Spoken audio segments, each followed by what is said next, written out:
hermoso encuentro, este reconocimiento a Juan Moritz. Un gran gusto para nosotros de este lugar, que es el Espacio Cultural y Holístico Tercer Ojo, y este eventazo de reconocimiento y festejar los 100 años de Juan Moritz. Agradecerle a la gente de Punto de No Retorno, a Claudia Bandi y a Fernando Seca por elegir este lugar, y a los disertantes. En un rato van a escuchar a Brad Hunter. Mañana va a estar esa señora que está sacando una foto, que es la señora Débora Goldstein, que también va a hablar, investigadora de la Cueva de los Tallos, y el lunes va a estar Gustavo Fernández. Agradecerles a todos los que vinieron de diferentes lugares, de Santo Tomé, de Chile, de donde sea que hayan venido, Rosario, Santa Fe, de Capilla, de Quebrada, de La Plata, que vinieron casi exclusivamente para este evento. Agradecerles y que no se pierdan lo de mañana de Débora, si es que en esta noche no sucede algo y se la llevan, ahí en Quebrada de Luna, y lo de Gustavo el lunes. Les paso el micrófono a antes dos amigos, hoy dos hermanos de acá, con quien seguramente vamos a empezar a jugar mucho más asiduamente. Bueno, gracias. Bueno, buenas noches a todos. Gracias a Fabián. Hay que hacer un reconocimiento público porque sin él nosotros no podríamos haber hecho este sueño que se hizo realidad.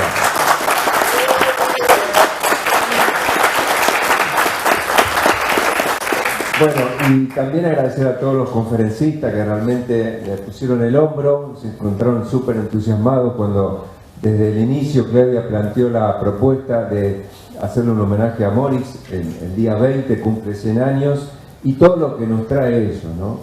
Así que bueno, agradecerles y saludarlos como siempre hacíamos en el programa nuestro en la radio, ¿no? Espíritus inquietos, por eso están acá, libres pensadores y buscadores de la verdad, bienvenidos a este homenaje de Juan Moritz. Muchas gracias. Vamos a leer un poco la trayectoria súper resumida de nuestro conferencista, nuestro gran invitado del primer día de conferencias, el señor Brad Hunter, periodista e investigador con más de 30 años de trayectoria. Durante 18 años se desempeñó como columnista en la revista El Planeta Urbano, donde escribiera más de 200 artículos. Brindó por más de 20 años cientos de conferencias sobre temas relacionados a la nueva conciencia. Se desempeñó como facilitador de cursos y talleres, destacándose como profesor de la cuántica psicofísica en el Instituto Argentum. Actualmente reside en Córdoba y ofrece conferencias sobre diversos temas en el Espacio Holístico Tercer Ojo. Recibimos con un muy fuerte aplauso al señor Brad Hunter. Bueno, gracias Claudia. Eso no me crean, lo único de la trayectoria es mi edad, el resto me agarró la inflación. Bueno, 1.000.000 de gracias por venir acá. Soy un poco encolado porque yo ya venía dando conferencias los sábados, entonces me sumaron, pero digamos el plato fuerte está acá sentado, que es Débora, que esta mañana, autora de uno de los mejores libros en relación a toda esta historia, y bueno, Gustavo Fernández, que le va a dar otro enfoque también. Él es con una perspectiva un poco más chamánica, incluso hizo una experiencia de ayahuasca dentro de... A mí no se me hubiese ocurrido, pero bueno, yo lo que voy a tratar de hacer, porque bueno, obviamente como periodista también es un tema que me fascina, lo investigué, y en su momento... yo tenía una buena relación con Bettina Allen, que era una de las sobrevivientes, era la única que falleció hace cosa de 2 años, lamentablemente, una gran persona, muy agradable, y que había sido una de las pocas sobrevivientes de las expediciones originales de Juan Moritz a esta cueva. Para empezar a meterlos, para quienes no están adentrados en estos temas, igual ahora vamos a ver un mapa Pero este planeta tiene un gran enigma, que es justamente que no seríamos los únicos que lo habitamos, sino que habría una o más civilizaciones coexistiendo con nosotros, pero debajo de la Tierra. Y un poco esto tiene que ver con la sigla de algo que nos convoca acá en Capilla del Monte, que es CERC, que es Encuentro de Remanentes. Y que básicamente, ¿qué involucra el término remanentes? De que, bueno, nos cercionaron de la historia, pues nosotros estamos estudiando y hoy seguimos contando una historia que está muy equivocada. Juan Moritz era uno de los grandes defensores de que este no es el nuevo mundo, sino que es el viejo mundo, y que justamente de América un montón de culturas que sobrevivieron al diluvio, que pertenecían a dos principales lugares como es Atlántida y Mu, fueron los que, frente a esa catástrofe conocida como el diluvio, vinieron al continente americano, y del continente americano después se expandieron a diferentes partes del planeta para conformar la historia conocida. Pero no puede desarrollarse una cultura como Egipto, una cultura como Sumeria, de la mañana a la noche, con conocimiento de astronomía, matemáticas, arquitectura. Los súmeros eran grandes constructores de pirámides, y uno dice, ¿cómo desarrollar una cultura en tan poco tiempo? Bueno, imposible. Por eso hay un montón en esta historia, investigaciones que son anexas a la propia historia de la Cueva de los Tallos, que involucran tanto a Juan Moritz, a un geósta, un gran genio para mí, que es Florencio Basaldú, un vasco. En la búsqueda de la historia del pueblo vasco da con lo que él denominó el continente de Austerria, que sería ni más ni menos que Toltemú, y que habla de una lingua mater, de una patria mater, en la cual de ese espacio surgieron todo lo que son las lenguas nativas de las que nosotros hoy conocemos como la aymara, el quechua, que habrían tenido un nacimiento en ese continente, y que a partir de Sudamérica se expandió todo a otras regiones. Bueno, traje más que nada, por ejemplo, situar, nosotros acá estamos hablando de Perú, acá hablamos de Ecuador, y la cueva está justamente en el límite. Acá hay una cuestión, se toma como referencia, cuando se habla de la cueva, a la entrada principal, la más conocida, que justamente Juan Moritz, este investigador, del cual en todo esto es un poco el motivo de esta conferencia y de esta celebración, él daba a conocer esta entrada, porque sabía que esta entrada era dificultoso que a través del ingreso por esa entrada se llegase a lo que realmente era interesante de este complejo de Cueva de los Tallos. Porque básicamente las expediciones que hizo Juan Moritz y que dieron con esa famosa biblioteca, con esos salones y encuentro incluso con unos seres que habitan esta cueva, no se desarrollaron entrando por acá. Es más, fíjense la cercanía con Perú, había ingresos a estas cuevas por el lado peruano. Esto, básicamente, toda esta información yo no la tengo de primera mano, pero sí, hablando con Bettina Allen, que ya conocía todo esto, en grandes conversaciones con Bettina, voy a traer incluso fotos, traje y papelitos que ya tenía con respecto a anotaciones y cosas que iba desarrollando a manera de apuntes a medida que iba con Juan hablando todo esto. Débora, te doy el pie libre para cualquier acotación que quieras hacer, que sos referente. Y bueno, esto que ven acá es un mapa realizado por espeleólogos de lo que sería la Cueva de los Tallos. Esto obviamente es muy complejo, es muy extenso, se habla de más de 14 kilómetros, incluso de diferentes niveles. O sea que cuando uno entra supuestamente a lo que sería la Cueva de los Tallos, los dinteles y todo eso que se habla, eso sería rasgar el mundo subterráneo. Que acá hay niveles de mayor profundidad, y a manera que se van accediendo a esos niveles más profundos es donde se encuentran los verdaderos tesoros, esos tesoros que tendría o ocultaría la Cueva de los Tallos. Bueno, Este es es un coronel. Espere que me pongo los anteojos porque ya a mi edad los faroles se alumbran poco.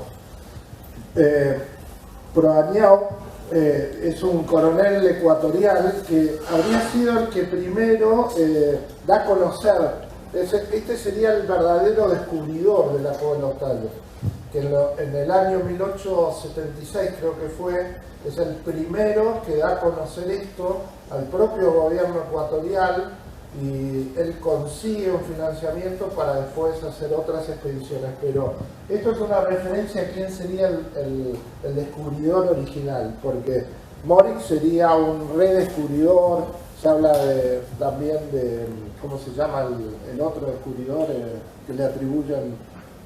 Bueno, ahora no me acuerdo. Caramillo. Bueno, esto sería la entrada principal.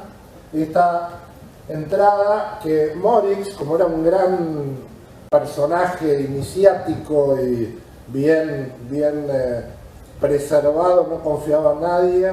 Él básicamente, cuando vino la expedición de Stanley Hall, comandada por los ingleses, donde vino Neil Armstrong, los mormones, como él desconfiaba de todos estos grupos porque él no quería de alguna manera ceder la autoría y el protagonismo que le querían quitar de alguna manera, y que venían a buscar cosas que él no quería ceder, que tampoco podía ceder. Él nos mandaba siempre esta entrada, porque sabía que esta entrada no conduce a lo que él justamente y lo que todos buscaban, que eran esos grandes misterios y tesoros. Estas son algunas fotos para que ustedes vean lo complejo de la zona. Obviamente es plena selva, una zona húmeda, mucho barro, y que para ingresar a la cueva hay que armar estos... ahora debe estar un poco más tecnificado, pero bueno, se hacían estos sustentos para poder ingresar a lo que sería la garganta de la cueva. Son zonas que son bastante complejas. La pregunta acá es, ¿esto es natural? ¿O esto es de alguna manera obra? Si esto, como Juan Morix mismo declaraba, estos complejos, no solamente que recorren Ecuador y Perú, sino que toda Sudamérica hasta Norteamérica, evidentemente esto no es algo natural. Esto entonces, ¿quién lo hizo? O sea, si alguien en tiempos protohistóricos tenía la capacidad para construir esto, tenía obviamente grandes aportes tecnológicos para hacerlo. Estas fueron las preguntas que se hicieron justamente los investigadores, como es Julio Goyen Aguado, un espeleólogo que trabajó a la par con Juan Morix. Y lo interesante de todo esto, y gracias a haber hablado con Bettina y todo, en las búsquedas de Juan Morix, estaba muy atento, por ejemplo, a las crónicas españolas.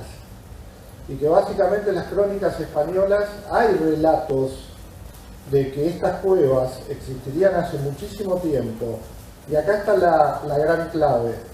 Los españoles decían que estos socavones habían sido construidos por gigantes.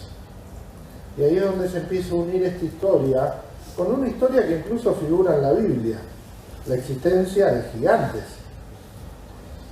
Y fíjense que, por ejemplo, este investigador que yo hablaba, el vasco Florencio Basaldúa, le daba mucha importancia al tema de la toponimia, y él creía que el idioma vasco era esa lingua mater que de alguna manera se podía rastrear en un montón de toponimias que hoy incluso acá cerca tenemos. Porque si nosotros vamos y tomamos un diccionario vasco, uritorco no sería otra cosa que la descomposición de la palabra ur, que es ciudad, y torco, que es cava o debajo de. Entonces, ¿qué sería uritorco? Ciudad debajo de. Por ejemplo, la palabra gigantes. Nosotros hablamos gigantes. Giga, hoy lo usamos en computación para hablar de algo con gran tamaño. Y la terminación antes viene de antis o de Andes. serían esos seres que habitaban los Andes, gigantes. Entonces, ¿cómo a veces nosotros utilizamos términos que estamos conociendo qué significaban? De hecho, esta pieza que ustedes ven acá es la copia de una corona y una serie de cascos que tenían otro protagonista de esta historia, que es justamente, ahí lo ven, el padre Crespi, que conservaba un tesoro que no estaba, a mi entender, relacionado directamente con la Cueva de los Tallos, pero sí con las civilizaciones desaparecidas que en esa zona habitaron. Y que básicamente había piezas que no correspondían a un ser humano de características como las nuestras. Otra cosa muy interesante, seguimos mientras viendo fotos, esta por ejemplo, acá podemos ver que esto parecería haber sido horadado, que de alguna manera esto daría una pauta de artificialidad. Pero los espeleólogos hablan de que eso es producto de la erosión del agua. Difícil de creer, pero bueno, obviamente que no me voy a poner en esa discusión, pero que eso existe y es una realidad y está ahí. Acá tenemos otras fotos más, acá pueden ver la puerta de Moritz, que es como una especie de dintel, y donde se pueden ver como piezas quebradas, pero que obviamente esas piedras que parecen superpuestas también las podemos encontrar en la montaña. Pero bueno, es muy peculiar que exista un dintel justamente tan perfectamente recto que esté sosteniendo, digamos, ese pasaje que se denomina la puerta de Moritz. Bueno, acá sí tenemos, por ejemplo, cómo los cursos de agua pueden ser, porque todos sabemos que existen ríos subterráneos y que eso puede ir haciendo un efecto de erosión sobre la piedra. Pero acá lo que tenemos son bloques como bastante geométricos. Pero bueno, no hay una evidencia concreta, por lo menos en esta zona, de que esto sea una construcción producto de una arquitectura inteligente. Pero cuando hablamos de que Moritz entró en zonas donde había mesas con sillas, donde había pasadizos muy bien distribuidos, donde había sarcófagos de cristal, etcétera, etcétera, bueno, ahí ya estamos hablando de otra historia. Bueno, seguimos con algunas imágenes. Acá estoy yo con Débora, con Bettina Allen. Ella fue, justamente acá, ella me cuenta la historia de que por sus conocimientos de inglés, ella era profesora de yoga, la contratan para trabajar en un instituto que se llamaba de biopsicosíntesis, que era de un personaje llamado el doctor César Castillo, y ahí conoce a Juan Moritz, a Pedro Romaniuk y bueno, otros investigadores, y es ahí donde ella empieza a escucharlo a Juan Moritz con todas sus historias, pero por entonces todavía Moritz no tenía una evidencia concreta porque no había hecho los principales descubrimientos y las expediciones. Pero bueno, ahí forjan una amistad hasta que Juan Moritz, a la vuelta de uno de sus viajes, donde termina dando con todo este complejo, la termina invitando para que conforme una expedición que bueno, fue una de las últimas que hizo Moritz al complejo de los Tallos, donde Bettina pudo ir. Bueno, acá lo tenemos a Moritz, era un húngaro nacionalizado argentino. Después Débora les va a contar bien las historias porque se lo asocia a determinados, a historias que lo pueden ligar a historias de grupos de investigación de los alemanes en tiempo de la guerra. Hay una novela que se la asocia, que eso es un poco la historia de Moritz, pero bueno, eso va a ser un territorio de Débora que conoce bien, no quiero spoilearle los temas. Pero bueno, básicamente Moritz hablaba de que estos complejos de túneles existen a lo largo y a lo ancho de toda la cordillera, desde Argentina, y que incluso las entradas en Argentina conectarían cuando hablamos de Argentina podemos hablar de Erx, podemos hablar en Catamarca, podemos hablar de La Rioja, en San Luis, en muchos lugares hay registros de que se conectarían incluso en Salta, Jujuy, con sistemas que irían hasta Perú y de Perú a Ecuador. Bueno, posteriormente los complejos subterráneos habrían servido como refugio y depósito cultural de civilizaciones antediluviales que habrían encontrado su fin en la famosa catástrofe conocida como el diluvio.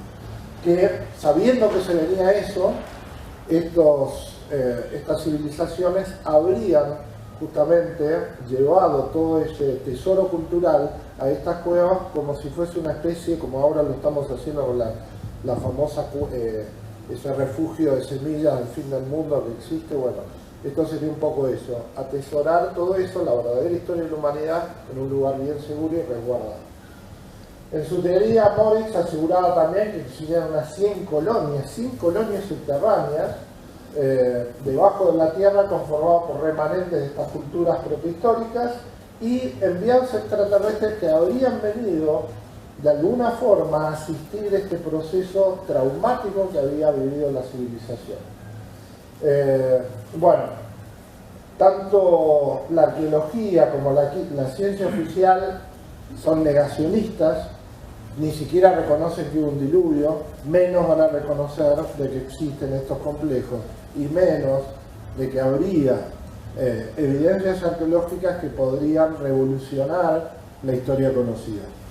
De hecho, justamente los libros de Basaldúa fueron de alguna manera sacados de circulación porque, bueno, hablaba de los orígenes de toda esta protohistoria, de la historia, de lo que habría acontecido, y de una forma muy bien investigada, con mucha evidencia, y bueno, obviamente todo esto no es cómodo para la historia oficial.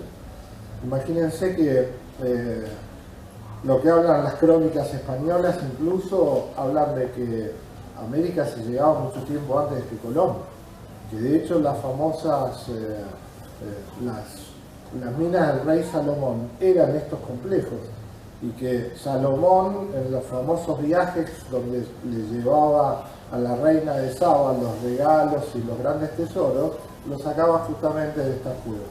Esto ya figuraba en las crónicas españolas, de que había viajes que eran anteriores al supuesto descubrimiento de Colón.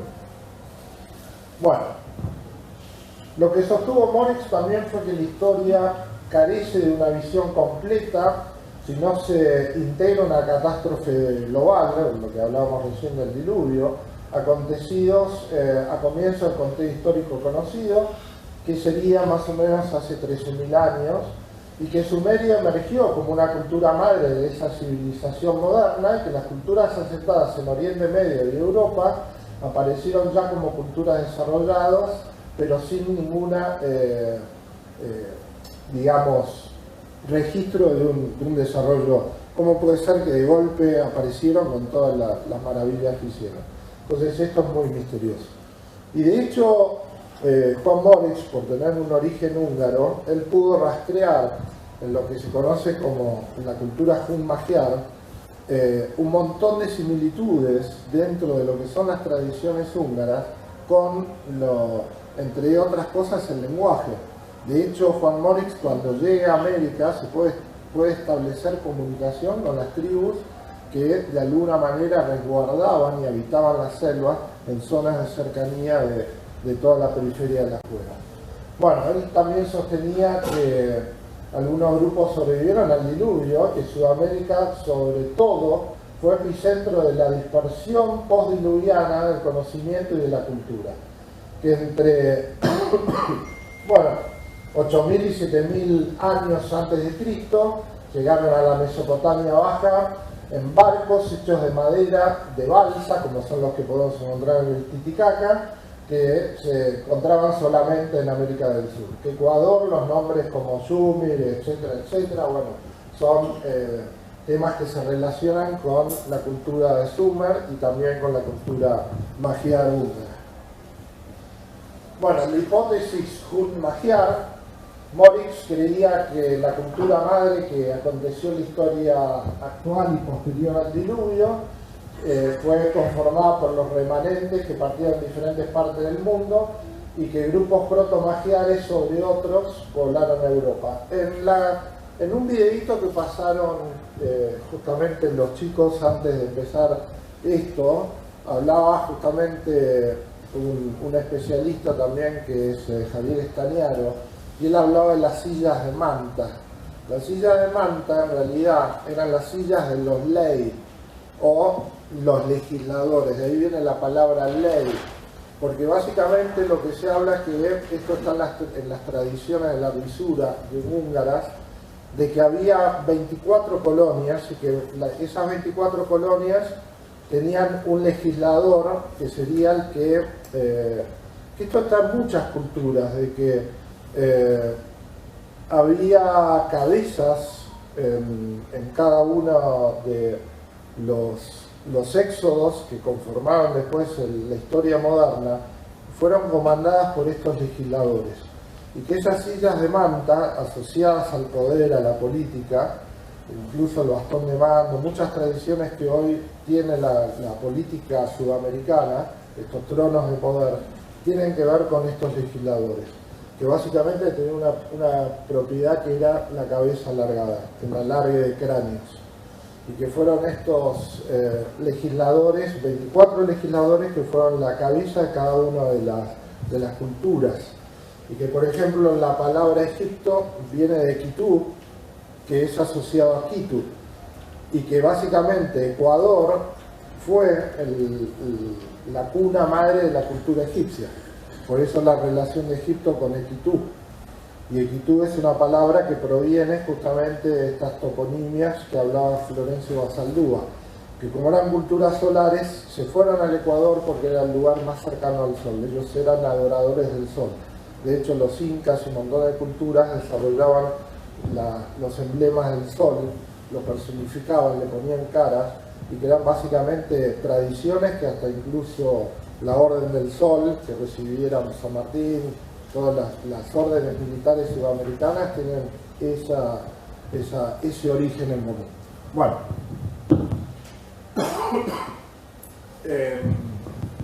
Bueno, él también decía y descubre que los pueblos nativos como los cayapos, los jíbaros, los yuars, tachani, etcétera, etcétera, tenían en común la antigua lengua magiar. Moritz también había descubierto similitudes, esto incluso también figura en los diarios de Erx, las similitudes en lo que los diarios de Erx hablan el kulkan, que sería un idioma también asociado al Irdim, con el vocablo de los sumerios. Y él habla también de una relación entre la lengua magiar y la sumer. Y después, por ejemplo, hay una historia muy particular a los seres que habitaban ahí, que tenían 6 dedos en manos y pies. La polidactilia, no me acuerdo bien cómo es él hablaba que la cultura Guarani, esperen que leo acá porque es más fácil. Las culturas de los Guarani representan la peculiar característica entre sus miembros de la polidactilia, que es una anomalía fisiológica que se caracteriza por un 6º dedo, tanto en manos y en pies. Y eso está en las mitologías magiares relacionado con algo que ahora lo vamos a ver con el nombre de los taltos. Cuando uno va a la mitología magiar, los taltos eran seres que tenían una particularidad que era tener poderes extrasensoriales, comunicarse con el mundo de los espíritus y propiedades de magia. Y que estos taltos sería una casta que sería híbrida entre extraterrestres, y hasta incluso se los nombra en la Biblia como descendientes de los gigantes, y que serían el inicio del chamanismo. Los chamanes serían descendientes de los taltos, y que básicamente con esta destrucción estos chamanes, estos taltos, se habían dirigido a lugares como Hungría, a Siberia. Por eso hay tanta cultura chamánica en la zona de Siberia, y que eso tendría raíces comunes, que su origen sería el de los taltos. Bueno, fíjense que acá en el sello de la expedición Moritz del año 69, acá figura el nombre Taltostok. Y esto tiene relación con que él ya habría establecido contacto con estos seres que habitan.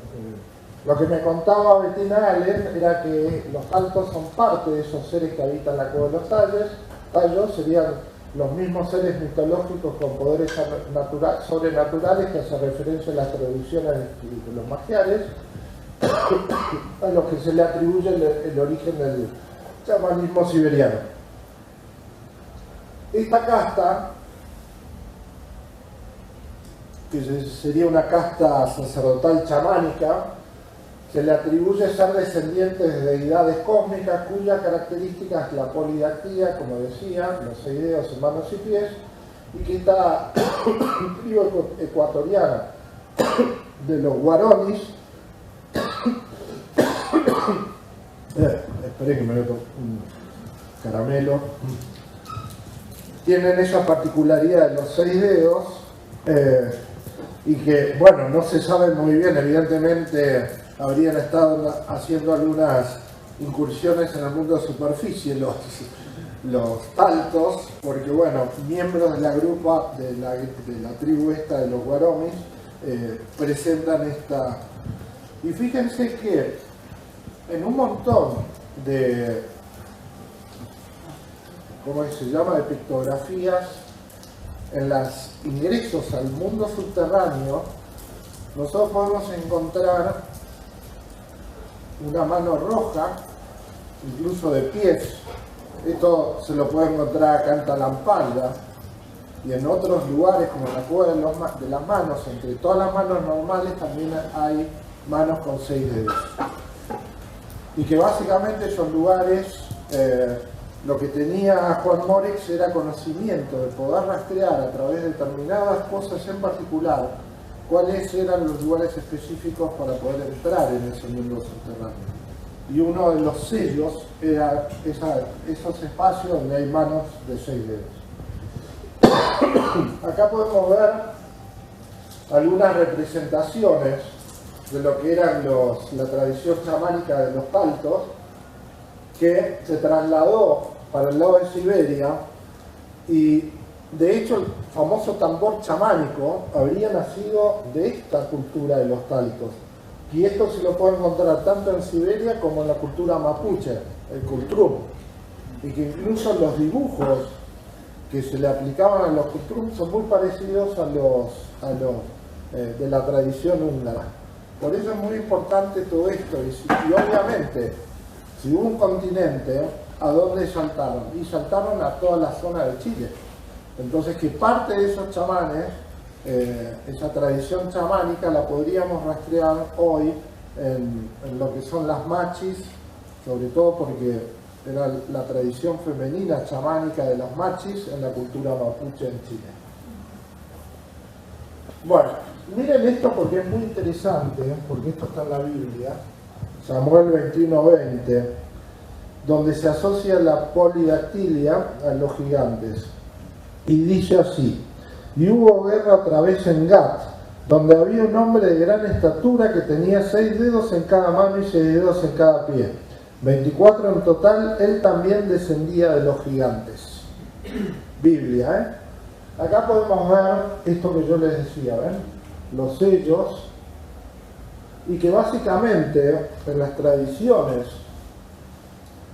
esto habla el libro El secreto de los Andes, la orden de la mano roja, que serían justamente los encargados de preservar esos tesoros culturales e históricos de la verdadera historia de la humanidad, y que se representarían con esa imagen de los 6 dedos. Y acá estamos viendo un miembro de la tribu esta de Ecuador, donde tiene esta peculiaridad, que también esta peculiaridad la podemos encontrar en Siberia. Bueno, hay una cuestión y esto aparece en Egipto, aparece acá, y es esta pregunta: ¿existiría una maldición de los tallos? Porque básicamente Juan Morix muere víctima de un extraño desorden químico en su cuerpo que le produce un paro cardiorrespiratorio. Yo tengo una evidencia de una persona que lo conoció a Juan Morix, que me decía de que Juan Morix muere, obviamente el registro que se encuentra en el momento de hacer la autopsia es un paro cardiorrespiratorio, pero que habría muerto envenenado por justamente los Yuats, por haber traicionado, pues la orden era no sacar nada de adentro de esas cuevas. Y parte de los tesoros y de las cuestiones culturales de las cuevas, bueno, en alguna medida habrían llegado incluso a la Argentina. ¿Vamos bien, Débora? Ya está bien los datos, algo para corregir, son libres para hacerlo. Bueno. ¿Decís envenenado por los yuaras? Ah, bueno. Que justamente tenían un tipo de veneno que te producía paro cardíaco, que con eso cazaban. Esto es un dato importante, porque ¿qué pasa? A mí Bettina me dio un texto de una conversación o un pacto que habría hecho con estos seres, en el cual le dijeron: te dejamos llegar acá, vos vas a regresar, pero no vas a llevarte de acá nada. Si te llevas algo, no vas a poder salir. Entonces, él traiciona eso, porque él después empieza a hacer vínculos incluso con los militares argentinos, entonces forma el famoso Círculo de los Tallos, donde en esa reunión con Onganía habrían mandado un Hércules y trajeron parte, entre ellos, parte de ese esqueleto de la gigante. Ahora lo vamos a ver eso. Bueno, Juan Morix tenía esto siempre lo decía Bettina Allen, un secretario que era muy misterioso, porque siempre aparecía. Estaban en Perú, Morix lo solicitaba y aparecía el asistente. Estaban en Ecuador, pensaban que el asistente estaba en Perú y aparecía el asistente. ¿Quién era ese asistente? Este señor llamado Zoltán Celar, que era el secretario personal de Morix, que también muere en una extraña circunstancia en la selva ecuatoriana.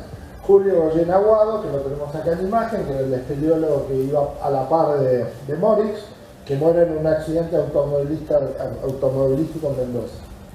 Petronio Jaramillo, también, que es el que hablábamos recién, que se le atribuye el descubrimiento, que Stanley Hall fue el que dijo que había sido el descubridor, muere asesinado. En un periodo corto de tiempo también murieron, porque Julio Goyen Aguado profesaba el mormonismo y le acerca a Juan Morix la posibilidad de que los mormones, siguiendo la tradición del Ángel Moroni, de los textos mormones, la posibilidad de asociar, ellos creían de que esa aparición del famoso profeta John Smith nació ahí en la Cueva de los Tallos, y que esa cueva y esos archivos metálicos contenían, digamos, el fundamento de los mormones. Donde los mormones supuestamente iban a financiar esto, pero bueno, a último momento siempre había disputas donde Juan Morix se retiraba, no acompañaba estas expediciones y lo mandaba siempre a la entrada principal que no conducía a ningún lado. El tema es que estos mormones, Kimball, Jesperson, Peterson, Chisman, que reclamaban las láminas de oro, sucesivamente fueron muriendo. También murió el coronel Zavala, que fue el contacto que tenía Juan Morix dentro del gobierno de Onganía, que conforma el famoso Círculo de los Tallos. Y que con el coronel Zavala habrían hecho ese viaje secreto, supuestamente, para traer restos. El coronel Zavala también muere, el hijo del coronel Zavala, que es bastante amigo de quien nombramos hace poco tiempo, Javier Estañaro, tipo muy enigmático, muy metafísico, que bueno, estaría relacionado con todo este tema del Círculo de los Tallos. Bueno, acá lo tenemos a Florencio Basaldúa, ya hablamos de él, lo voy a pasar. Él hablaba del continente Austerlia, que significa tierra austral. Fíjense que nosotros hablamos de austral, del territorio austral, Australia. ¿De dónde surge todo eso? Y que básicamente Basaldúa hablaba de que ese continente, el último bastión de Mu, se llamaba Austerlia. Que eso también figura en un texto que, de las tradiciones magiares, que ellos lo conocían como Ataisis, al continente ese. Bueno.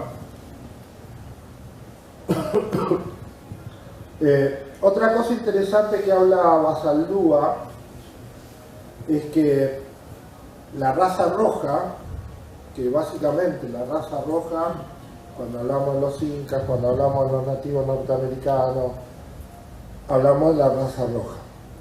Y que en ese tiempo habría habido un conflicto entre los habitantes de este continente y los atlantes.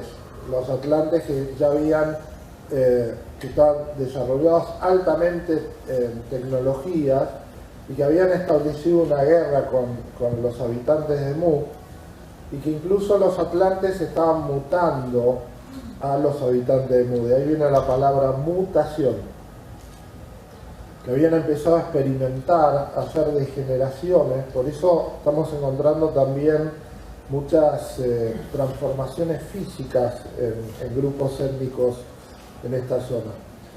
Y que como parte de lo que nosotros conocemos, estas invasiones españolas, portuguesas, que todas las coronas británicas, españolas, que mandaron expediciones acá a liquidar a los nativos de todas estas tierras, el objetivo era terminar lo que no se terminó en esos conflictos anteriores al diluvio.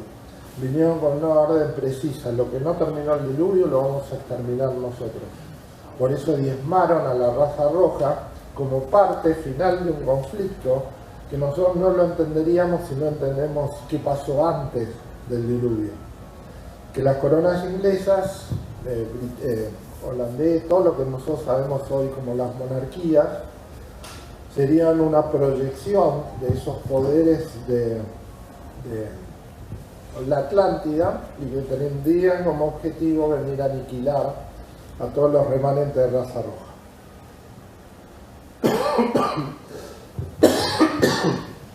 Bueno, los escritos de Basaldúa proponen que Austerlia, tierra austral o tierra lejana, son los remanentes finales de Lemuria, la cual habría desaparecido en una catástrofe anterior a este diluvio.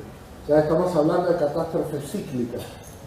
Y que lo que habría quedado, que sería esto, este continente, habría emigrado primero a todo lo que es América, y desde América, sobre todo en la zona central de Ecuador, hacia Europa, Asia, Oriente, y que una de las teorías habla que otra cuestión de que hablan las crónicas españolas, que Tiahuanaco fue construida por gigantes, que cuando los incas encuentran Tiahuanaco, llegan a ese territorio, ya estaba construido, y que las tradiciones hablaban que los habían construido gigantes, y que Tiahuanaco antiguamente era el puerto que recibía todos los tránsitos, porque Tiahuanaco era un puerto que después conectaba con la zona selvática de Brasil, que estaba inundada por entonces, y que era un paso al Atlántico,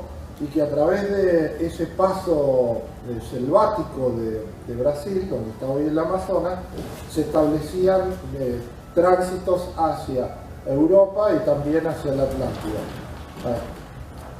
Las relaciones que después se rompieron. Acá tenemos, por ejemplo, la Prehistoria Universal, parte del libro de Florencio Basaldúa, donde habla de la raza roja, y hay algo que yo ahí recalco, que dice: los hombres de raza roja habían alcanzado una alta civilización antes que la catástrofe diluvial los dispersara por todo el haz de la tierra, y la huella de su paso ha sido señalada por multitud de autores. Ahora vamos a ver algunos, para que vean también cómo se empezó a restringir por pedido incluso de Estados Unidos, el Instituto Smithsoniano, etcétera, etcétera, que no se difunda todo esto. Pero Juan Moritz, incluso Julio Goyen Aguado estuvo en el programa Mirta Legrand, Juan Moritz tenía una muy buena relación a través de Federico Kirus y un par de expedicionarios que formaban parte de la revista de la editorial Atlántida, donde casi todas sus expediciones terminaban siendo publicadas en los diarios, como hoy estamos viendo, no sé, las noticias de cualquier historia. Las historias de Juan Moritz salían en la prensa. Entonces fíjense que titulares o títulos que decían apellidos magiares en el Ecuador, investigador encuentra parentesco lingüístico entre magiares y la cultura puruyá de Ecuador. Bueno, acá no sé qué pasó, que no se ve bien, pero en toda la prensa de la época había una repercusión en los medios de toda esta historia de la Cueva de los Tallos. Fíjense, la expedición de Moritz intenta aclarar los misterios de la prehistoria. Se dice que estas cuevas encierran las claves de un antiguo conocimiento, jeroglíficos y estancias que parecen anunciar una cultura de abismos. Este viejo nuevo mundo, miren qué interesante esto, porque habla de que ya esta teoría se estableció y se publicó en La Nación, que Sudamérica no era el nuevo mundo, sino que era el viejo mundo. Algo que muchos investigadores de las culturas antiguas de nuestro continente aseguran, entre ellos Débora. Bueno, ahora les voy a traer una particularidad. Muchos la habrán visto, esta película, Prometheus. Bueno, esas cosas que tiene Hollywood, donde se asocian cosas que no tienen mucho sentido, pero están. Yo cuando veo Prometheus por primera vez digo, pero este es Moritz, esto es la Cueva de los Tallos. Pero acá hay un féretro de cristal. Bueno, esta es una imagen de Prometheus. La cueva donde ingresan a buscar la evidencia de que ellos, básicamente, hay una raza extraterrestre que crea a la humanidad, descienden por una cueva. Esta es la entrada de la Cueva de los Tallos, muy parecida. Acá lo tenemos a uno de los protagonistas de Prometheus, que es un robot. Miren la imagen de Moritz.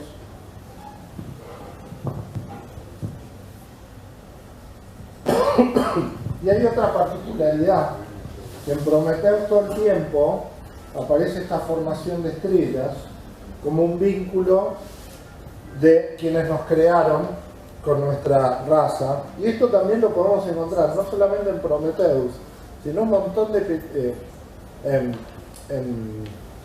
¿cómo se llaman? Las tablillas cuneiformes sumerias en Perú, en un montón de lugares, pictografías donde aparece la formación de las Pléyades.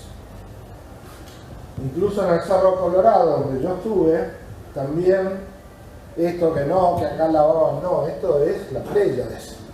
Esto era un espejo al cielo. O sea, había una fascinación con las Pléyades. Acá podemos ver en un montón de tablillas cuneiformes de la Sumeria la formación de las Pléyades. Bueno, ¿por qué hago hincapié en esto? Primero porque está en la ¿cómo se llama? En la película Prometheus, y también está en el sello personal de Juan Moritz. Entonces estas son las perlitas que alguien que es observador va encontrando, ¿no? ¿Qué relación existe entre nuestra cultura y las Pléyades? ¿Por qué Juan Moritz la adopta en su sello personal? Vos, Débora, ¿qué pensás de esto? Es muy complejo el sello, Lo que representa. Sí, en parte porque era así, el sello de tiene síntesis. familiar. Claro, hay muchas teorías. A ver si me llega el cable. Sí. Dale. Te hago elaborar, te hago hacer la previa. Como el boliche. Es un sello muy complejo, ¿no? Pero es parte de la historia de Moritz, ¿no? Pero yo te voy a hacer una corrección porque no es en realidad estamos en la osa mayor, lo que representa en realidad, que es igual a las Pléyades, ¿no? Hubo un cambio después en los ciclos, pero tiene que ver con la osa mayor, y la osa mayor refiere a la etapa primordial de la humanidad, ¿no? O sea, esa etapa primogénita donde Moritz hablaba, ¿no? O sea, Moritz viene a buscar los orígenes de la humanidad, y es por eso que ese sello significa eso, ¿no? O sea, tiene que ver con el pasado prehistórico de los antiguos magiares, ¿no? De que él hacía referencia, así que tiene que ver con la osa mayor y las Pléyades, como bien dijiste. Bueno, buenísimo, a ver, el que sabe, sabe. Pero por otro lado, hay una asociación de nuestra humanidad, obviamente, con el tema de culturas estelares. Esto que yo por ahí vengo hablando en mis charlas con respecto a que la humanidad no es exclusiva de la Tierra, que nosotros básicamente tomaron material genético de los humanos originales, nos fusionaron, nos crearon, que nosotros no somos una obra de un Dios divino como habla la Biblia, sino que somos producto de ingeniería genética. Y por eso todos estos sellos tienen mucha relación, incluso textos bíblicos, que por ahí no fueron muy bien interpretados, como el que dice: podrás tú desatar las ligaduras de Orión y atar las cadenas de las Pléyades. ¿De qué habla? Habla de que justamente en nuestra genética nosotros tenemos componentes reptiles y componentes humanos, que básicamente hubo un conflicto estelar hace mucho tiempo, donde en el sistema de Lira se expandieron hacia diferentes regiones de nuestra galaxia estas culturas exiliadas del sistema de Lira, y que se fueron a las Pléyades, hacia la Osa Mayor, a diferentes sistemas, y que esa familia cósmica humana desde entonces está buscando una integración, no solamente entre ellos, pues tienen un origen común, sino de integrarnos a nosotros, a su familia estelar. Pero antes nosotros vamos a resolver un conflicto. ¿Qué queremos ser? ¿Reptiles de Orión o humanos de Lira? Bueno, en la película Prometheus aparecen como unas figuras holográficas de quienes fueron los verdaderos habitantes de esos lugares. Y hay registros fotográficos en la Cueva de los Tallos donde aparecen estas entidades. Por eso es muy interesante lo que vaya a decir Gustavo Fernández. ¿Está Gustavo acá? No vi. De que habitarían esos gigantes originales en la forma de ya plano espiritual, todavía estarían habitando, ya sin cuerpo físico, dentro de esas cuevas. Bueno, acá tenemos algunas imágenes amplificadas de estas entidades que se manifestarían en las cuevas. Acá en Prometheus muestran un sarcófago de cristal. Hoy justamente en el video de Javier Estañaro, que pasaron los chicos antes de empezar, hablaban de que Juan Moritz se encuentra cuando puede ingresar a la parte más profunda de la cueva, un sarcófago de cristal donde hay un esqueleto revestido en oro, que estaría en un estado de que no está ni vivo ni muerto, en una especie de hibernación. Algo que podemos ver en casi todas las películas donde se viaja durante mucho tiempo en el espacio para que los seres que por ahí tienen que trasladarse de forma convencional a mucha distancia por el espacio, se hacen estados de hibernación. Y que esa tradición, que tendría este origen acá, después se traslada a Egipto. De ahí viene la momificación, de ahí viene... En la película Prometheus también hay algo muy similar con la cultura egipcia, cuando preparan los cuerpos para la hibernación. Y esto es algo súper clave. ¿Dónde está él? ¿Saben? En la película Prometheus hay claves musicales, claves sonoras, como el famoso Abra Cadabra, que serían las claves para poder acceder a puertas cerradas que existirían como ingreso al complejo subterráneo, como dentro del complejo, para acceder a cámaras. Esto es un dato que yo cuando lo veo en la película Prometheus digo, pero esto me lo dijo Bettina Allen, que los habitantes de las cuevas accedían a esas cámaras con una tonada en particular, utilizando instrumentos de vientos. ¿Y portero eléctrico? ¿Eh? Una especie de portero eléctrico. Lo único que de electricidad nada. Así que lo vamos a hacer soplar a él. Vamos a ver al auditorio. La primera de la derecha de abajo está hecha toda en piedra. Las dos creo que están hechas en piedra. Bueno, esto justamente, estas piezas, se las asocia a esto. A que son instrumentos que se los conoce como abre puertas. Pero cuando vi esto en Prometheus digo, wow, y no es que estamos en Prometheus con algo hipertecnológico, estamos con una flauta. Por eso a mí me llamó la atención mucho esta película, que tenía determinados detalles muy significativos en relación a todo esto, ¿no? Todos conocen seguramente al grupo Rama, Charlie Paswell, Sixto Paswell. Ellos cuando van a los lugares sagrados hablan del mantra Sim Uru, que es el mantra que abre puertas, para abrir portales. O sea que hay una relación muy estrecha entre la apertura de lugares prohibidos o ocultos con claves sonoras, con frecuencias vibracionales. Por eso esto no es ninguna pavada. Aparte fue un dato que en su momento me dijo Bettina. Bueno, esto también viene del tema de Bettina, que supuestamente Juan Moritz entra en contacto con los habitantes de estas cuevas que le mandan la siguiente advertencia. Y dice así: tu audacia te ha hecho estar donde estás después de haber superado las difíciles pruebas a las que fuiste sometido. Tienes el privilegio de ser el primer mortal que ha llegado hasta nosotros. Nosotros te hemos permitido llegar. Conocemos bien vuestra civilización.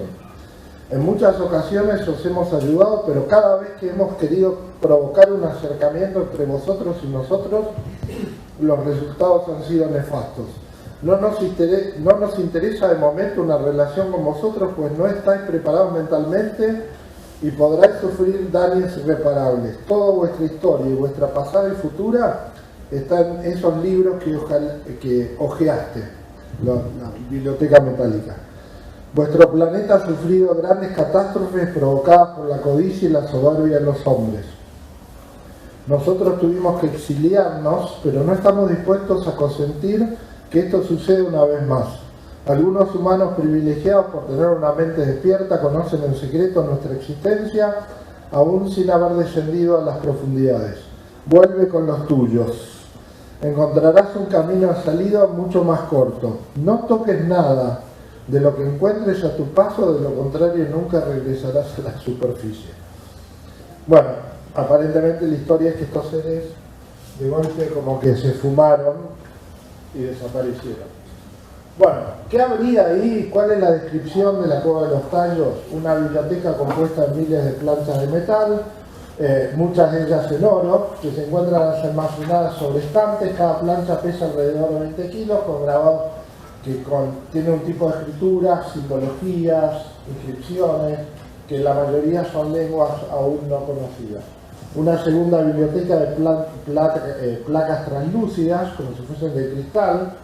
Estas placas, siendo duras, pulidas y rectangulares, tienen canales incrustados y situadas sobre caballetes cubiertos con oro. Cientos de estatuas humanas isomórficas, algunas sobre pedestales pesados, representando varias especies de animales e insectos, también humanos en diferentes posiciones. Barras de metal de varias formas, junto con artefactos y montones de oro aluvional que se consigue en los ríos.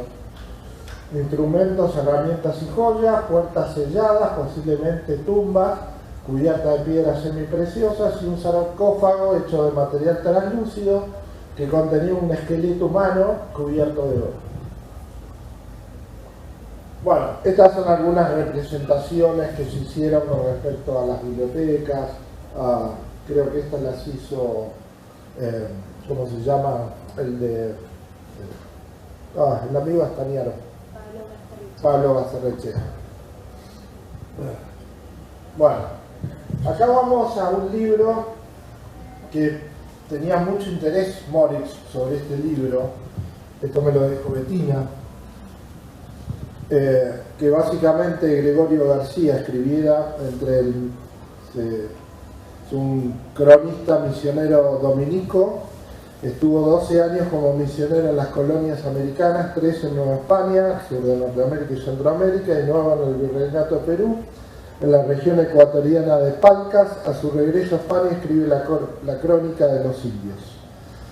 Acá se titula Origen de los Indios del Nuevo Mundo e Indias Occidentales, y ahí podemos leer en el libro segundo, página 535, lo siguiente: aquí en el Perú, grande relación con unos gigantes que vinieron en aquellas partes, cuyos huesos se hallan hoy día de forma grandeza cerca de Manta, Ecuador, el puerto viejo, y en proporción había de ser de aquellos hombres que más de 3 tantos mayores que los indios de ahora. Dicen que aquellos gigantes vinieron por mar y que hicieron guerra a los de la tierra, y que edificaron edificios soberbios hechos de piedra de gran valor. Dice que aquellos hombres, haciendo pecados enormes, en especial ufando contra la natura, fueron abrasados y consumidos con el fuego que vino del cielo. Hubo un libro de un amigo personal de Julio Goyen Aguado, Guillermo Aguirre, un libro que se llama Lírico y Profundo, donde se detalla, acá tengo parte del libro, que dice: no solo confió Moritz en Goyen en materia de tesoro de los tallos. En carta fechada en Guayaquil, el 28 de enero del 70, Moritz dice acerca de uno de sus magnos descubrimientos, y habla de que tiene un esqueleto casi completo de un gigante encontrado casualmente por obreros mientras trabajaban. El esqueleto, totalmente fosilizado, se encuentra en perfecto estado y aproximadamente en un 75%. Asimismo, se lo puede reconstruir con suma facilidad. Este esqueleto tendría entre 20 y 30 millones de años y que tendría una estatura de 7 metros. Mi intención es llevarlo a Buenos Aires. El esqueleto, habla el libro Lírico y Profundo, arribó en efecto a Buenos Aires. Habría sido traído en este vuelo, en este Hércules, que encubrieron una misión protocolar, diplomática, para traer restos después de que Onganía haya convenido justamente con el coronel Zavala la traída de esto. Bueno, esto es una carta justamente que firma el asistente personal de Moritz, Zoltán Celar, en donde se lo dirige a la Sociedad National Geographic, al staff de arqueólogos. Acá está desde que lo envía como remitente de Zoltán Celar, y lo que habla es de que tenía en la posesión del 70% un esqueleto petrificado de una mujer de alrededor de 21 años que ha sido descubierto en este país. Difícil de poder creer, pero la altura de este esqueleto se estiman aproximadamente 7 metros ya poseo conocimiento personal de la exacta ubicación en donde se encuentran esqueletos similares. Firmado Zoltán Seller, entre otras cosas, que le manda al Instituto del National Society. Esto, por ejemplo, es una carta testimonial que afirma que en la exposición de la Feria Internacional de Loja, en Ecuador, se expuso un fósil real de un gigante humano que, según los firmantes, fue excavado en Tatachado y firmado el 10 de marzo del 93. Acá vemos la foto de la pieza que hicieron los chicos, donde el que vemos acá es justamente el padre Crespi con una corona de gigantes. Acá podemos ver algunos cascos también de figuras, primero de culturas extrañas, y que serían cascos de gigantes. También dentro de lo que serían los tesoros del padre Crespi. Por otro lado, Tiahuanaco, una ciudad bastante enigmática, si las hay, cuando los españoles llegaron y preguntaron a los incas sobre los orígenes de esta ciudad, estos respondieron que desde siempre Tiahuanaco estuvo en ruinas y que fue construida por gigantes. Justamente Silla de León, cronista en la conquista española, obtuvo relatos de una leyenda que dice: Tiahuanaco fue edificado ante el diluvio en una sola noche por gigantes desconocidos. Don Manuel González, en su obra Los dos Tiahuanacos, la cual cuenta que el nombre original o primitivo de Tiahuanaco era Chucara, y que esta ciudad era inicialmente subterránea y que la misma esconde la clave de una extraña civilización en la que se accede a través por medio de las chincanas. Las chincanas son básicamente los corredores que existirían por todo debajo de los Andes. Fíjense esto, que es parte de las crónicas también, dice: la flota de Salomón, la cual, supuesto que según esta opinión, la Nueva España y el Perú le llaman Ofir, Perú era Ofir originalmente, iba allá por oro y por las demás cosas que la Divina Escritura refiere le traían a Salomón de Ofir. O sea, básicamente el rey Salomón ya traía, sacaba tesoros de estos socavones, de estas chincanas, que después se las llevaban. O sea que ya había establecido rutas de navegación entre Europa, Oriente y también Sudamérica. Estos todos relatos que están ya en las crónicas españolas. Francisco Batalgo tiene que Ofir es la isla española que descubrió Colón, quien publicaba haber encontrado en la isla muchos socavones. Halló en la isla muchos socavones o cuevas de 16 millas, de donde se decía habían sacado el oro para Salomón. Salomón llevaba de allí el oro de 3 a 3 años, que conforme a los que nos enseñaba la Divina Escritura. Pues esto ya figura en la Biblia.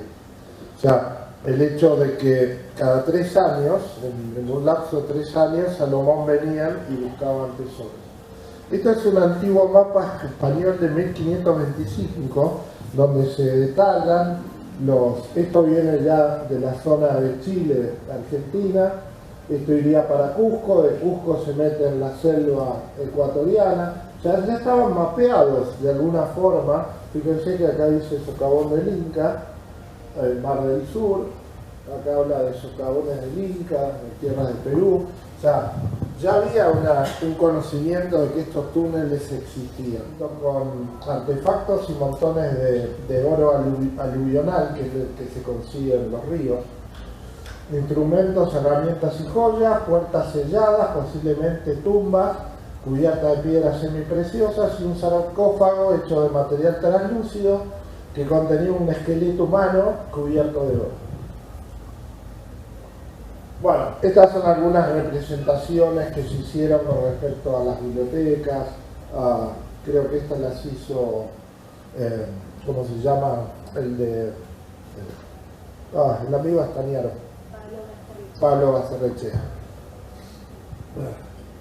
Bueno, acá vamos a un libro que tenía mucho interés Moritz sobre este libro, esto me lo dijo Bettina, que básicamente Gregorio García escribiera es un cronista misionero dominico, estuvo 12 años como misionero en las colonias americanas, 3 en Nueva España, sur de Norteamérica y Centroamérica, y 9 en el Virreinato de Perú, en la región ecuatoriana de Palcas. A su regreso a España escribe la crónica de los indios.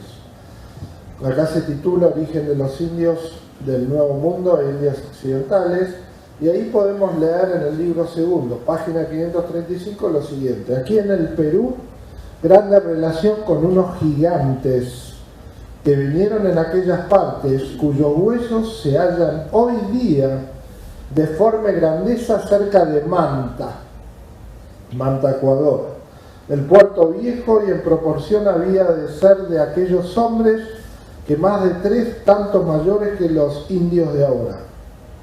Dicen que aquellos gigantes vinieron por mar y que hicieron guerra a los de la tierra, y que edificaron edificios soberbios hechos de piedra de gran valor. Dice que aquellos hombres, haciendo pecados enormes, en especial ufando contra la natura, fueron abrasados y consumidos con el fuego que vino del cielo.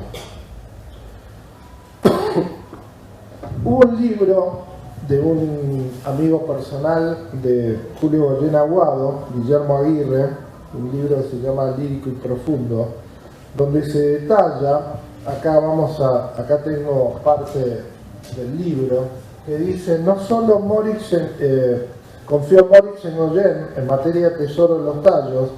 En carta fechada en Guayaquil, el 28 de enero del 70, Moritz dice acerca de uno de sus magnos descubrimientos, y habla de que tiene un esqueleto casi completo de un gigante encontrado casualmente por obreros mientras trabajaban.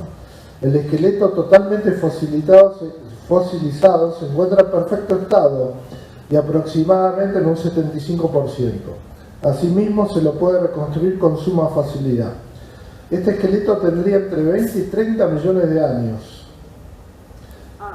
y que tendría una estatura de 7 metros. Mi intención es llevarlo a Buenos Aires. El esqueleto, habla el libro Lírico y Profundo, arribó en efecto a Buenos Aires. Habría sido traído en este vuelo, en este Hércules, que encubrieron una misión protocolar diplomática para traer restos después de que Onganía haya convenido justamente con el coronel Zavala la traída de esto. Bueno, esto es una carta justamente que firma el asistente personal de Moritz, Zoltán Celar, en donde se lo dirige a la Sociedad National Geographic, al staff de arqueólogos. Acá está desde que lo envía como remitente Zoltán Celar, y lo que habla es de que tenía en la posesión del 70% un esqueleto petrificado de una mujer de alrededor de 21 años que ha sido descubierto en este país. Difícil de poder creer, pero la altura de este esqueleto se estima en aproximadamente 7 metros. Ya poseo conocimiento personal de la exacta ubicación en donde se encuentran esqueletos similares. Firmado Zoltán Celar, entre otras cosas, que le manda al Instituto del National Society. Esto, por ejemplo, es una carta testimonial que afirma que en la exposición de la Feria Internacional de Loja, en Ecuador, se expuso un fósil real de un gigante humano que, según los firmantes, fue excavado en Tatachado y firmado el 10 de marzo del 93. Acá vemos la foto de la pieza que hicieron los chicos, donde el que vemos acá es justamente el padre Crespi con una corona de gigantes. Acá podemos ver algunos cascos también de figuras, primero de culturas extrañas, y que serían cascos de gigantes. También dentro de lo que serían los tesoros del padre Crespi. Por otro lado, Tiahuanaco una ciudad bastante enigmática, si las hay. Cuando los españoles llegaron y preguntaron a los incas sobre los orígenes de esta ciudad, estos respondieron que desde siempre Tiahuanaco estuvo en ruinas y que fue construida por gigantes. Justamente Silla de León, cronista en la conquista española, obtuvo relatos de una leyenda que dice: Tiahuanaco fue edificado ante el diluvio en una sola noche por gigantes desconocidos. Don Manuel González, en su obra Los dos Tiahuanacos, la cual cuenta que el nombre original o primitivo de Tiahuanaco era Chucara, y que esta ciudad era inicialmente subterránea, y que la misma esconde la clave de una extraña civilización en la que se accede a través por medio de las chincanas. Las chincanas son básicamente los corredores que existirían por todo debajo de los Andes. Fíjense esto, que es parte de las crónicas también, dice: la flota de Salomón, la cual, supuesto que según esta opinión, la Nueva España y el Perú le llaman Ofir, Perú era Ofir originalmente, iba allá por oro y por las demás cosas que la Divina Escritura refiere le traían a Salomón de Ofir. O sea, básicamente el rey Salomón ya traía, sacaba tesoros de estos socavones, de estas chincanas, que después se las llevaban. O sea que ya había establecido rutas de navegación entre Europa, Oriente y también Sudamérica. Estos todos relatos que están ya en las crónicas españolas. Francisco Batalgo tiene que Ofir es la isla española que descubrió Colón, quien publicaba haber encontrado en la isla muchos socavones. Halló en la isla muchos socavones o cuevas de 16 millas, de donde se decía habían sacado el oro para Salomón. Salomón llevaba de allí el oro de 3 a 3 años, que conforme a los que nos enseñaba la Divina Escritura. Pues esto ya figura en la Biblia. O sea, el hecho de que cada 3 años, en un lapso de 3 años, Salomón venían y buscaban tesoros. Esto es un antiguo mapa español de 1525, donde se detallan esto viene ya de la zona de Chile, Argentina. Esto iría para Cusco, de Cusco se mete en la selva ecuatoriana. O sea, ya estaban mapeados de alguna forma. Fíjense que acá dice socavón del Inca, el Mar del Sur, acá habla de socavones del Inca, de tierras de Perú. O sea, ya había un conocimiento de que estos túneles existían. Bueno, acá tenemos algunas imágenes de este enigmático expedición que fue la de Stanley Hall, financiada y de alguna manera avalada por militares ingleses, donde lo principal de esto era que había venido Neil Armstrong, y la gran pregunta: ¿por qué vino Neil Armstrong? ¿Qué relación tiene que Neil Armstrong, a los pocos años de haber llegado a la Luna, Neil Armstrong se adentra en esta expedición, la que fue invitado, que estuvo poco tiempo, pero algo por más de que le paguen o lo que sea, si Neil Armstrong no le interesaba venir, obviamente no iba a venir por más de que lo inviten. ¿Qué fue lo que motivó a Neil Armstrong a venir acá? Primero y fundamental, lo que se supone que Neil Armstrong, igual que sus compañeros de viaje, eran iniciados en la masonería. Y por otro lado, una clave de esto lo encuentro cuando yo la entrevisto a una coronel Marina Popovich, cosmonauta soviética, 103 récords mundiales, y me dice la KGB, interesado en cuando los norteamericanos llegan a la Luna, logran obtener material exclusivo de los astronautas. Y la clave de por qué Neil Armstrong habría ido a buscar esa supuesta entrada a un mundo desconocido, protohistórico, es que los astronautas habrían encontrado ruinas arqueológicas en la Luna. O sea que una civilización, partiendo de la Tierra, habría viajado a la Luna y evidencia de esos viajes es que hay ruinas arqueológicas en la Luna. Ella agarra y me muestra, después lo voy a mostrar, algunas fotos de lo que le habían sacado de alguna manera. Acá lo vemos a Neil Armstrong en la previa de la expedición.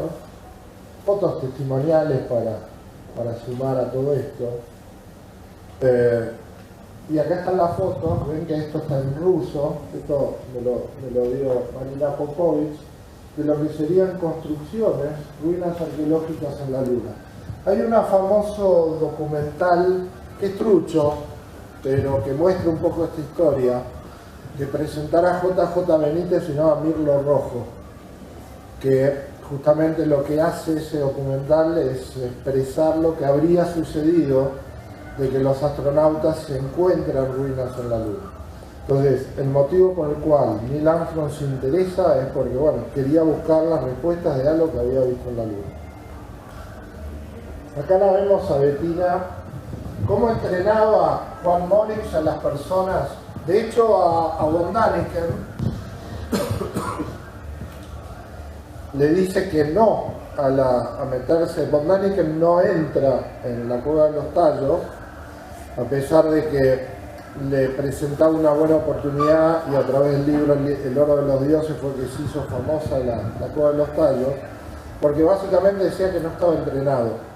Todo aquel que quería ir a la cueva de los tallos tenía que pasar por un entrenamiento. Y Juan Moritz no era ningún tarado, porque Juan Moritz tenía mucho dinero. Él era dueño de una minera y él sacaba oro aluvional y tenía en su poder un montón de piedras preciosas, diamantes, un montón de cosas de lo que él buscaba también en la selva. No buscaba solamente cuestiones arqueológicas.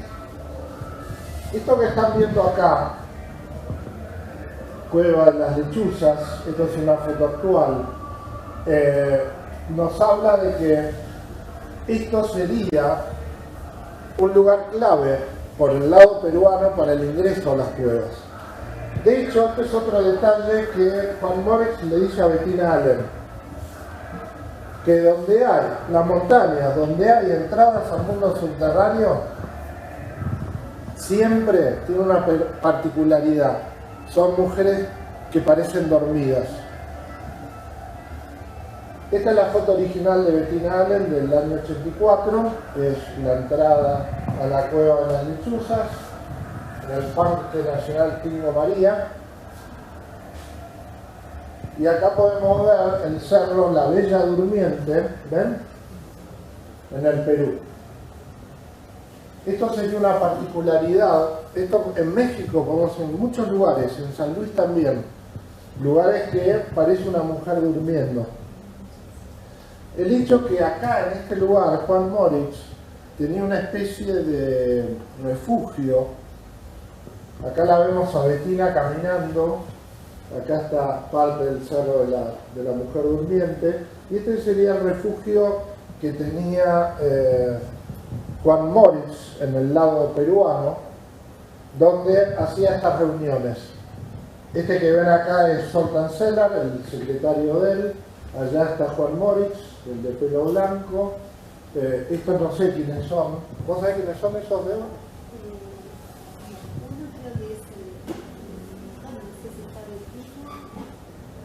Sí, está Bettina, y hay una pareja que en ese viaje de Bettina están siempre con Juan Moritz y ella. Sí, y creo que estaban los hermanos Peña Mateo. Claro, sí, estos creo que. ¿Quiénes son los hermanos? Peña Mateo. El abogado de Moritz. Abogado de Moritz. Acá hay otra foto donde está Bettina, ¿ven? Esto pasaba en ese lugar. ¿Por qué? Porque básicamente ese era el lugar cercano al cerro de la mujer durmiente, donde habría un acceso.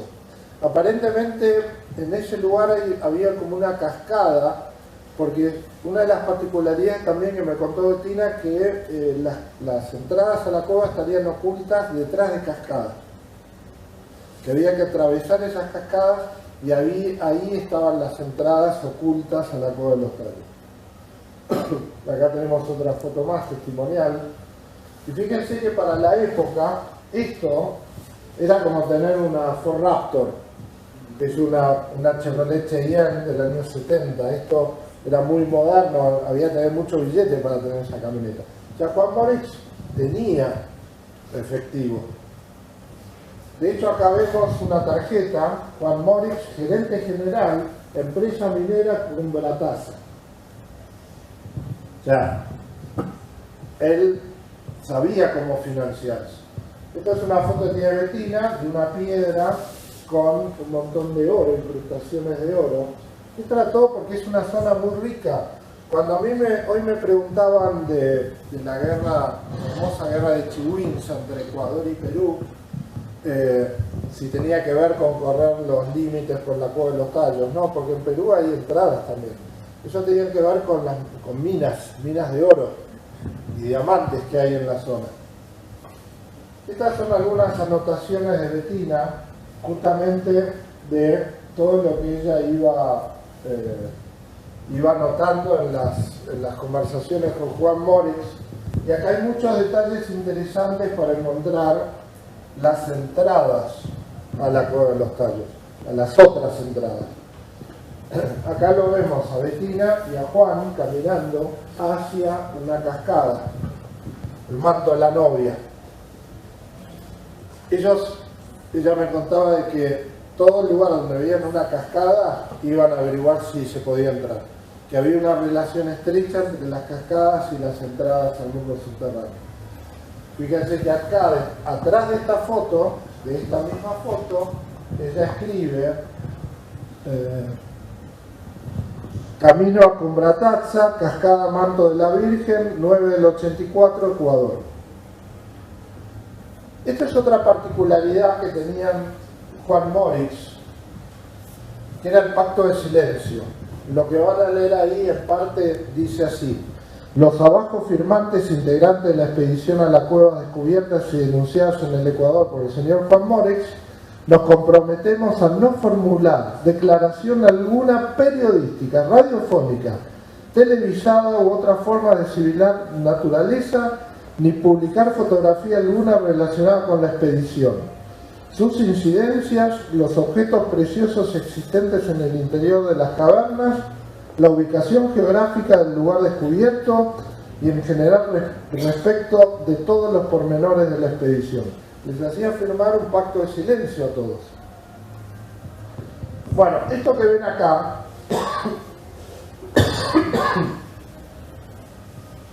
yo obtengo la información de que estas pictografías Moritz las sabía leer y que estas pictografías le dieron a Moritz la llave para encontrar los ingresos acá en la Argentina, que obviamente ningún lingüista, arqueólogo me supo decir que representaba esta foto, pero que gracias a los conocimientos que tenían idiomas desaparecidos y antiguos, criptográficos, lingüísticos, Moritz pudo descifrar y descubrir los accesos locales, porque él empieza primero a investigar en la Argentina y después termina yéndose para el lado de Ecuador.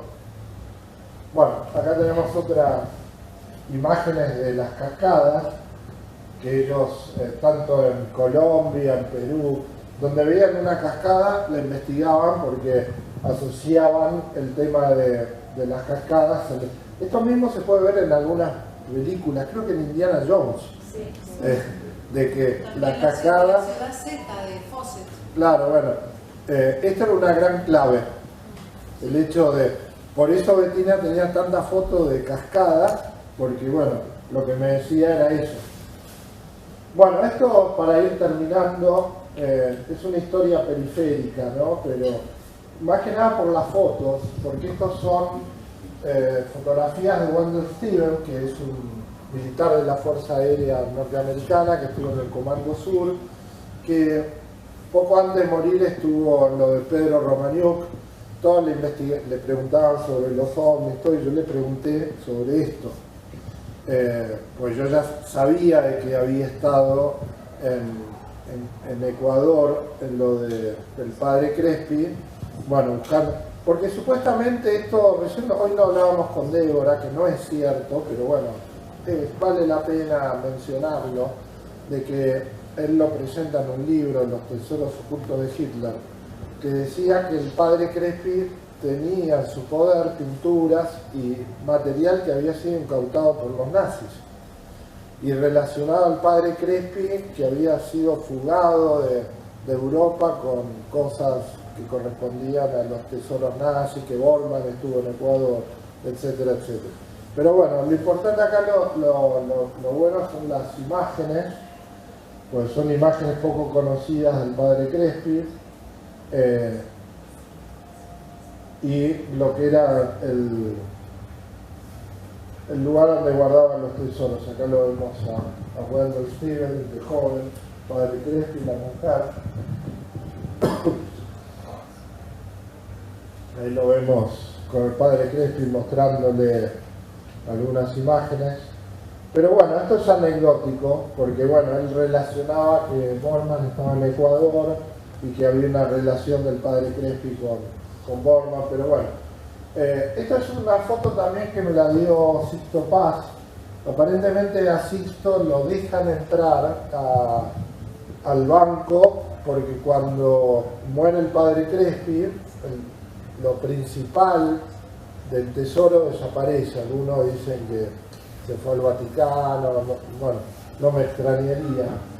Pero lo que queda en el banco, en las cajas de seguridad del banco, fueron planchas, latones de no mucho valor, pero bueno, a Sixto Paz lo dejan ingresar y estas son algunas fotos de lo que estaría archivado ahí en el Banco de Ecuador. Pero como pueden ver, no hay nada de oro, todo latón, pero bueno, al fin y al cabo son... Te mintió. ¿Por qué? Sé de dónde vienen las fotos, te mintió. Dale. Te mintió, lo sacó de un libro de un investigador suizo. Esa foto. Acérquenle el micrófono. No, que dice que la sacó de un investigador suizo. Las fotos sí son reales, pero no son de Sixto. Bueno, ¿no puede ser al revés, que por ahí Sixto se las haya pasado o...? No, pero esas fotos yo ya las tengo, pero vienen de otro lado. Ok. O sea, en todo caso, él no vio nada de eso. Sí, no, Sixto me dijo que había estado, que había conseguido permiso y... No vio nada. Yo te puedo asegurar y no vio eso. Bueno, sabemos que hay mucho chamullo. Las fotos sí son piolas, sí. Pero bueno, las fotos son originales.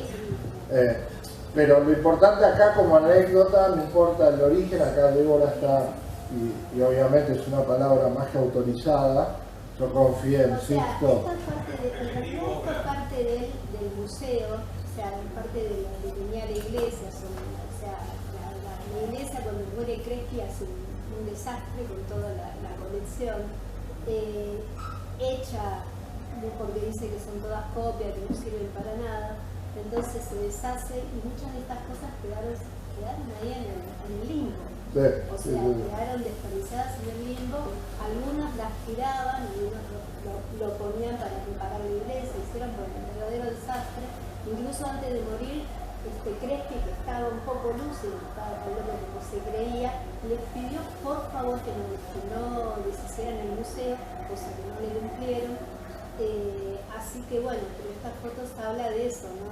Sí, incluso hubo la mano negra del Vaticano, porque pasó lo mismo con el Museo Salesiano acá en el sur, que tenía piezas medias extrañas relacionadas a templarios, qué sé yo, que desapareció todo. O sea, es más, terrenos que termina comprando el Vaticano. Hay todavía parte de la colección, porque mucha gente tiene la idea de que la colección desapareció, cosa que no es cierto. Algunas partes de la colección está viva. No, están, sí. Están vivas, pero bueno, nada es anecdótico.